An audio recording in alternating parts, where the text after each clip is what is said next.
Ini tadi dokter kan menyinggung perihal jamur, namun kan biasanya di musim penghujan atau musim pancaroba, biasanya penyakit-penyakit yang hadir di masyarakat ini umumnya kan emang ada flu, demam, kemudian batuk. Nah ini yang mungkin masyarakat tidak sadar, seperti tadi yang dokter Terang sempat sebutkan, jadi terkait jamur, ataukah ada penyakit lain tuh yang mungkin masyarakat Ya, pada. ya tentu saja, tentu saja. Yang Mas Alvin ngomong juga tadi tidak salah sama sekali ya.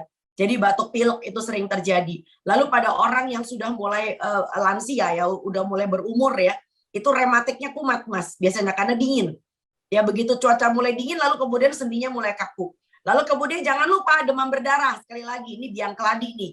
Nah lalu kemudian kalau daerah Anda cenderung untuk mempunyai genangan air di mana-mana, hati-hati juga penyakit yang berasal dari kencing tikus, leptospira. Jadi ini kita perlu bahas lebih lanjut pada malam hari ini. Dan terutama bagi orang-orang yang punya rumah udah agak tua, Mas, rumah yang agak tua. Itu kerap kali kan kalau kalau rembes ya, gentengnya plafonnya rembes ya, atau bekas kena banjir misalnya. Itu ada yang sedikit beruntus-beruntus di tembok, seperti kayak jamuran. Nah, Anda tahu nggak? Kelihatannya sederhana. Yang jamur bukan badan saya, tapi temboknya saja. Tetapi dari spora dari jamur tersebut, itu bisa terhirup sama orang.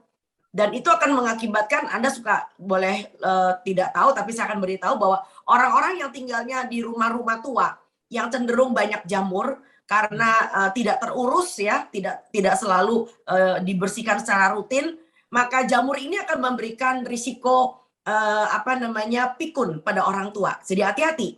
Ya, jadi kita punya penyakit banyak sebetulnya yang berhubungan dengan cuaca lembab. Karena Indonesia beda dengan negara-negara 4 musim. Begitu kita masuk ke musim penghujan, maka yang muncul adalah udara lembab. Nah, karena nggak ada matahari gitu loh Mas ya.